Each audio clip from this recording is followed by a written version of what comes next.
তবু স্বপ্ন নিয়ে যায় না বাঁচা, বাস্তবতায় পেশ।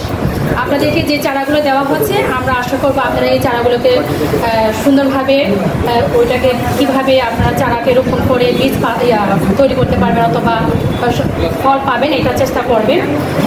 এবং আমার যে খামার আছে সেখানে বেশ কিছু চারা ছিল যেগুলো আমার নিজে রোপণ করার জন্য, যে চারাগুলো আমি নিজে রোপণ করতাম সেগুলো হচ্ছে আপনাদের জন্য আজকে, মানে এটাকে কেউ কখনো ত্রাণ হিসেবে নেবেন না, এটা হচ্ছে আমার পক্ষ থেকে আপনাদের উপহার। কারণ আপনারা কিন্তু পরিস্থিতির শিকার, কিন্তু ত্রাণের রাখেন। হ্যাঁ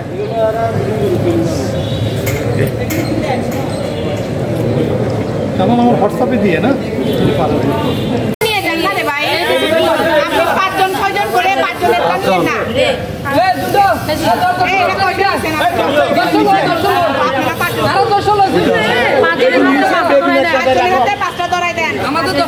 কৃষ্ণচূড়া, ওটা আমরা এক জায়গায় লাগাবো। আবার তো ওনাদের হাতে দুইটা আছে।